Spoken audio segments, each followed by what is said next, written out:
think we all remember that song. We all have our own different experiences. It was written by Bob Dylan in 1962. He got the idea from an old slave song. And he was expressing the frustration of the Black Americans at that time during the Civil Rights Movement. Didn't know it would become an anthem for the Civil Rights Movement in 1962. Bob Dylan is 79 today, and he still believes that the answers are in the wind. They're right there. It's just people don't dare to listen. People don't dare to do what's necessary to make the changes. So we have to ask ourselves, are we listening? Today my theme, as Marianne so beautifully said, is inside the wind. And what we know as good metaphysicians is that there is a power greater than we are, a power for good that we can use. So we are inside that one power for good. There's only one power that we're all in. So we are inside the bigger power, yet that same power is inside us. So inside the wind means inside outside and outside inside. It's everywhere. We've got that power for good that we can tap into. Now, the early Jews understood the power of the wind. In Exodus, they said, God sent the wind. We call that the breath of God. God sent the wind. And in Psalms it says the wind is the messenger. The wind holds the message, the answers, the words of spirit. And we get to learn how to listen to that power of spirit, which in the scriptures it says it isn't just the wind, that ruha, that is God's spirit. The Jewish Hebrew word ruha isn't just God's spirit, it's the wind, the breath, and the air. And we get to see how are we going to use that invisible power to understand how we're supposed to show up in the world, what we're supposed to do. You know, we have a beautiful teaching that offers so much, but it's so much about self-discovery, that we have to learn that special, unique essence of spirit, of love, of life, of beauty, whatever you call it, that is within us. Because we're all infused with that power that we're here to express. We're the way the Spirit knows itself. We're that way, and we get to find out how are we to be not only that cure that I talked about, but that key to unlock the answers that are waiting for us. They are all there. We need to tap into that invisible power for a greater understanding. It was that same guy I talked about earlier, that 13th century Sufi, he got the wind. He said the breezes at dawn. Now breezes, the movement, because air, wind, breath, spirit is always active, always moving, always creating. The breezes at dawn have secrets to tell you. And what I think about dawn is dawn when the sun comes up, the light is just coming up. It's when we start waking up that there's something more to us. Waking up. The breeze at dawn has secrets to tell us. Don't go back to sleep. It's so easy to just slip away into something that we don't have to really look at what the breezes at dawn is telling us, because life always wants us to grow, to become, to evolve, to self-actualize. And so we have to listen, but don't go back to sleep. The next line Rumi says is you have to ask for what you really want. So when Marianne was talking about setting the sails, you have to set your sail. Where am I going? You have to have a focus. Where am I going? If you don't know where you're going, you'll get there for sure. We have to know what we really want. So when he says, ask for what you really want, that's a heart awakening. That's something we have to open up to. What is it we really want? He goes on to say, people are going back and forth across the door sill, that connects the two worlds. Spirit and humanity. That door sill right there that connects. We are divinely human. We have to keep remembering and working on keeping open and available to understanding. The door is wide and open, but we must be wide and open if we're going to be going back and forth through that door sill that keeps spirit alive in us. Don't go back to sleep. That's the message. Don't go back to sleep. That door sill right there, for me, is the horizon, where we can see both our totally embody our physical expression of life, because we're here to learn and to grow and to enjoy and to find grief and pain and lessons and all of it, but to remember we are spirit and our spirit is eternal. We have to keep that door sill clear, that horizon in our view. Sometimes we can lose sight of the horizon. And I know I did this week. I lost sight of that horizon, that spirit is infusing everything, that everything's there. I was really anxious for Friday to come because Friday, April 16th, Kirk and I were getting a delivery, something I'd ordered for him for his birthday that has taken months to get. And of course, when I had to order something for him for his birthday, I had to order one for me too, so it was double good. But it was gonna come after the Port of Los Angeles was having problems because of all the weather delays and all that. It was coming on the 16th of Friday. They were coming, and I was so excited. And it didn't come. And it didn't come. So at the end of the day, I checked the tracking. And I'd taken a little break from the news for a few days, even though I use the news, as you know, to show the pain in the world and where our prayers are needed. So I'm not afraid of the news. I watch it, but I'd just taken a break because we were having some guests from out of town and some different things, and I just didn't watch the news. And the FedEx said, "We are deeply shocked and saddened by the loss of our team members following the tragic shooting at our FedEx ground facility in Indianapolis. Our most heartfelt sympathies are with all those affected by this senseless act of violence." I could not take another one of these. It was more than my humanness could handle at that point. Gee, the thing I was looking for, the boxes I was looking for certainly didn't make any difference. That wasn't part of the feeling. It was that, when are we going to stop this senseless violence in the world? And how can I possibly make a difference? What can I do to make a difference? Well, you know, when we ask that, it's interesting how spirit will respond when we're open and available to something more. I turned on the TV, and it's the Sikh or the Sikh community, which were 7 of the 8 people killed were from the Sikh community, which Dr. Jim and I know from going to many interfaith meetings that the Sikh community, whenever they showed up, were the kindest, most pure, beautiful people that I can even think of. They always brought this beautiful energy into our interfaith prayer groups. And they were showing the vigils that the Sikh communities were having around the country. And they were saying, let this act bring us together and not pull us apart. Can you imagine?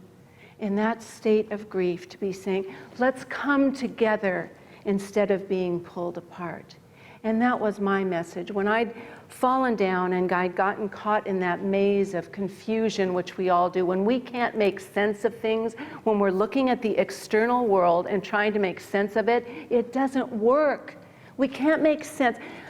Our human hands touch and our human eyes see the effects of life. Under every effect is a great cause and a great reason, something more. And we have to really stand back and open ourselves, because I'll tell you, life is always giving us the messages for something more. There's something greater at work, but we have to be open to receive it. So I got caught in that maze of confusion, that trap of looking at the physical world and wondering, oh no, because I forgot to go through that door sill. I forgot to step through and know there's always something greater calling on me, because we take personal responsibility for ourselves in this. You know, from time immemorial, the ancients have used their intuition to understand the workings of the world. They understand what life is all about. We have gotten so confused and shut off from that intuitive knowing that's always there. There's a Native American prayer from the Lakota tribe. And I'd like to read a bit of it, because if you think of the words of Rumi from the 13th century, and if you think of the words of Jesus from 2,000 years ago, and you think of this Native American prayer, we can hear the purity of truth. You see, truth doesn't belong to any one person or isn't personal to anyone. It belongs to everyone that uses it, no matter your faith, no matter what's going on in your life. The truth connects us all. And here's what the Lakota Native American prayer says. O great Spirit, whose voice speaks in the winds and in the trees, who breathe life into the world, I need your power. I need your wisdom. Let me walk in beauty, and let my eyes be glad beholding the red and purple dawn. May my hands touch all things you have made with love. And help my ears to hear your voice in everything. Make me wise, that I may understand the sacred teachings you have taught. Help me learn the lessons hidden in every leaf and every stone. O Wakan I need power not to be greater than my relations. I need power not to be greater than my relations, but to conquer the enemy within myself. To conquer the enemy within myself. Make me ready to come to you always with a pure heart and with clear eyes, so my spirit may come to you with honor, without shame, and in love. What a beautiful understanding that it's up to us to discover the meaning and understanding in our own hearts and minds, that we can do it. We can be there and understand there's something more going on. So when I said in the beginning that I want all of us to understand we are both the cure and the key that opens the door to greater understanding, we need to recognize that no matter how small our act of goodness may be, no matter what act of kindness, of love we show, that it can make a difference. It can make a difference in our own life, to lift our sails, to open our consciousness to something more, but it also has an effect on the world. We've heard of the butterfly effect.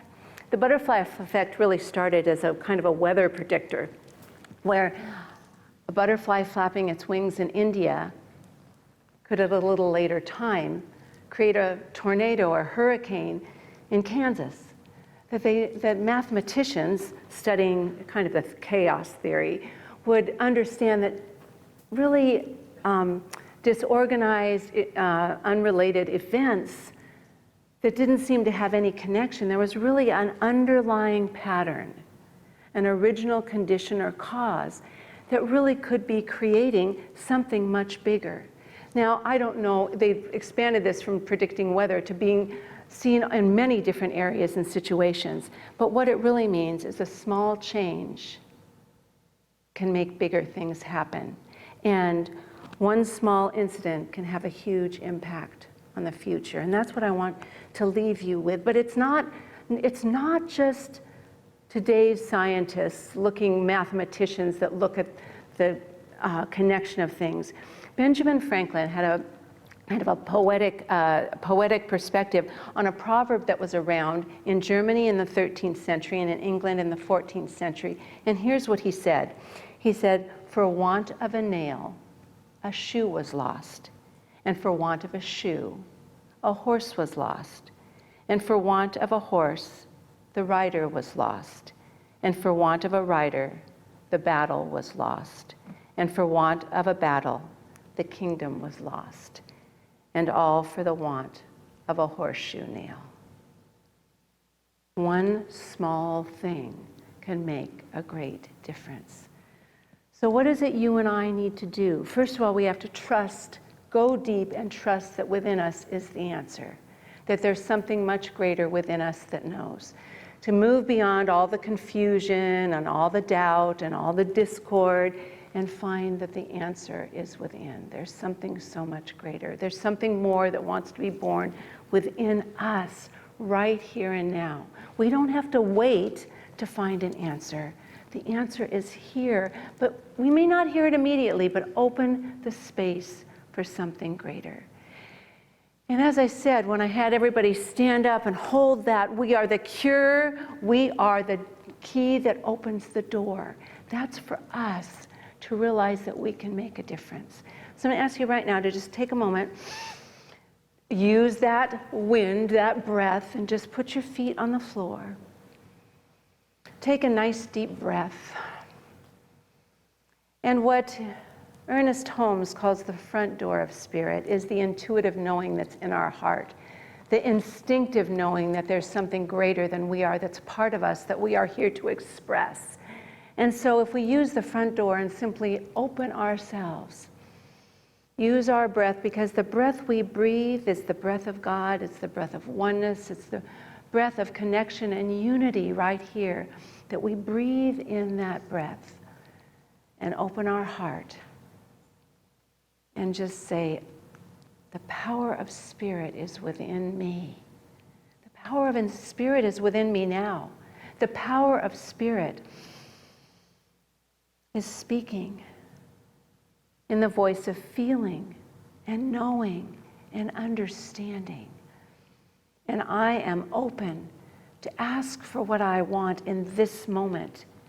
And just whatever it is in your life right now that's on your mind, in your heart, that you desire, the power of, now put it in a sense of harmony, peace, beauty, creativity, love. Put it in a bigger sense. The power of love, the power of healing, the power of reconciliation, the power of understanding is in me now. Come forth and guide my path. Allow that to be an opening for you in this moment. Allow the goodness of love, of kindness, of spirit, of God to manifest in you, that you may bring that manifestation to the world. And use that breath again. To simply open and fill yourself with all that is good and right and true. That in this moment you may be connected with your better and best self to know each and every one of us make a difference in our own unique way. And then bring yourself back and open up. And I'm going to just invite you in your mind to be filled with confidence and courage, that when you get up and get on your feet, say, I am up and on my feet and ready to take action, whatever size, however it may look, to make this world a better place. Because I make a difference. Say it. I am important. I am loved. I am loving. Oh, and I'm oh so lovable. You bet. I'm just knowing that for each and every one of you as we allow ourselves to live inside the bigger wind, feel the wind inside of us, and we can just allow to open our wings. Because Rumi said, you were born with wings. You weren't meant to crawl. So open your wings, learn how to fly, and go. And so that's what I'm going to end with. We're going to open our wings, we're going to fly, we're going to go right here and right now. God bless you all. I love you all. And so it is. Thank you, thank you, thank you.